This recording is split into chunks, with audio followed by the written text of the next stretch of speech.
You are not a police officer. You need to understand that first. You have no powers of arrest that a regular civilian doesn't already have. You cannot detain someone for longer than it takes for actual police to arrive. You cannot search anyone without consent. You wear a uniform that looks official enough that most people assume you can do things you legally cannot.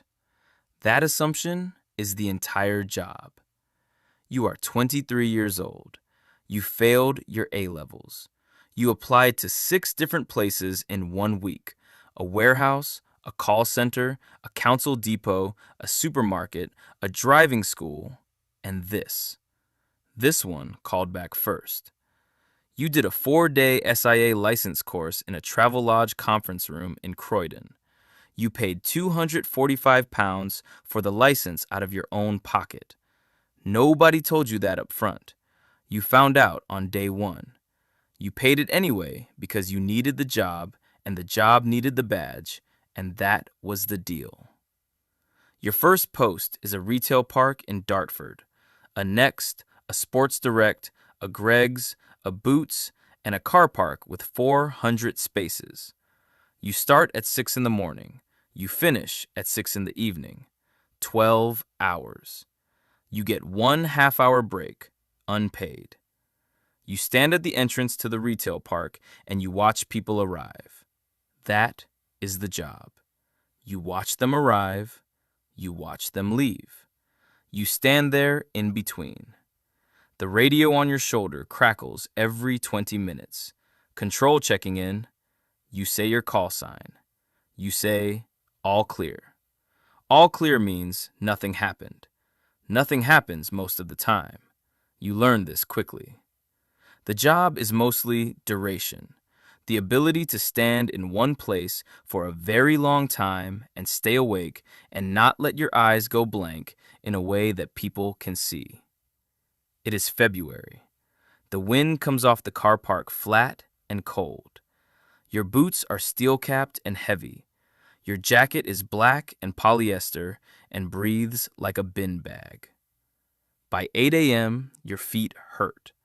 By 10 a.m., you have stopped noticing that your feet hurt. By noon, you have stopped noticing most things.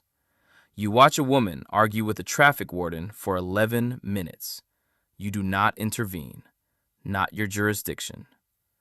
You watch a teenager pocket a can of Monster from the Budgeons. You radio it in. They tell you to observe and report. You observe, you report. Nothing happens. People talk to you the way they talk to a bollard.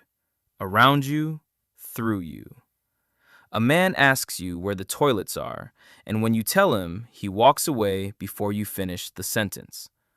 A woman with a pushchair tells you the doors aren't working.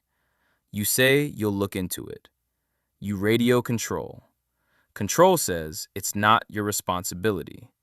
You go back to the door. You stand there. The doors work fine. You get moved to Knights, a warehouse in Thurrock. You arrive at 10 p.m. You leave at 6 a.m. The warehouse is the size of 4 football pitches and it stores mattresses. Thousands of mattresses. You walk the perimeter every 45 minutes with a torch. You stamp your fob at 7 checkpoints to prove you walked the route. In between, you sit in a porta-cabin with a gas heater and a flask, and you watch CCTV on a monitor the size of a cereal box. Nothing happens. The mattresses do not move. You eat your sandwich at 2 a.m. You drink your 3rd coffee. You watch a fox cross the loading bay on camera 4. You write it in the log. 02.17. Fox on loading bay, camera 4. No incident. You put the pen down. You stare at the screen. You drink your coffee. This is the job now. Not threat, not action, just time. Just the slow movement of hours in a building where nothing happens and you are there to make sure it keeps happening that way. You get a new post. A hospital in South London. NHS contract. This one is different.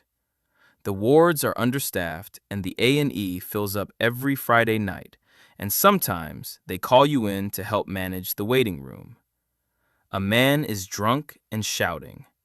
You talk him down. It takes 22 minutes. You sit with him until he stops shaking. You don't know why he's there. You don't ask. When the nurse comes out, she thanks you with the kind of tiredness that has forgotten how to be surprised by anything. You sit back down by the entrance. Someone else comes through the door. You check them in. You are good at this. The talking? Better than you expected to be. You learn to read a room in the time it takes to cross it. You learn the difference between a man who is angry and a man who is frightened and presenting as angry.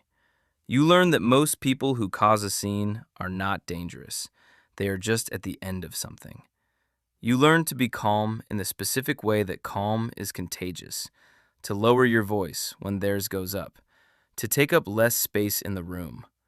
You didn't learn this in the 4-day Travelodge course.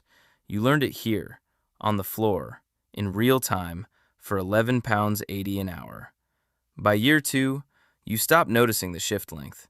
That is when you should start worrying. Your mom asks how the job is going. You say, "Fine." She says, "Are they paying you properly?" You say, "Yeah, it's all right." You don't tell her that all right means £1,400 a month after tax, that your rent is £950, that you eat pasta 4 nights a week, not because you like pasta, but because the maths only works if you do. You don't tell her that your uniform trousers split at the knee in December, and you sewed them yourself because the agency took 3 weeks to replace them and you could not afford to wait. You say it's fine. She nods. She doesn't ask again. You apply for a supervisor role. You've been on the same site for 14 months without a single incident report, without a single complaint, without a single missed shift. The supervisor role pays £13.20. You fill in the form. You attach your SIA license, your conflict management certificate, your first aid card you paid for out of pocket. You submit the application on a Tuesday evening. On Thursday, you get an email. They've gone with someone internally.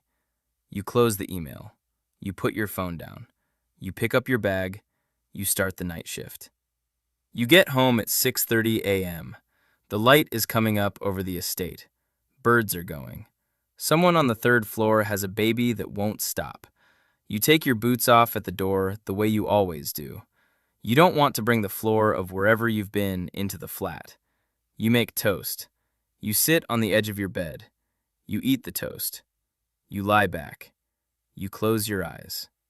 You sleep fine. 8 hours, no dreams. You've been doing this job for 2 years and 4 months, and you sleep fine every night, and you do not know if that is a good thing or not. You think about the man in the A&E waiting room, the one who is shaking. You talked him down. You sat with him until he was steady. Nobody logged that. Nobody put it in a report. It didn't go anywhere. It was just a thing that happened on a Thursday night between 11 p.m. and midnight in a waiting room that smelled of disinfectant and old coffee. You did it for £11.80 an hour. Less, technically, since the break was unpaid. Tomorrow, your shift starts at 10 p.m. You will stamp your fob at 7 checkpoints. You will watch camera 4. You will write all clear in the log every 45 minutes. Maybe a fox, maybe nothing. You will eat your sandwich at 2 a.m. You will drink your coffee. You will watch the hours move. You are good at this job. That's the strange part. You are genuinely, measurably good at it. You just don't know what that means anymore. Whether good at it is the same as being seen. Whether seen is something this job was ever designed to offer.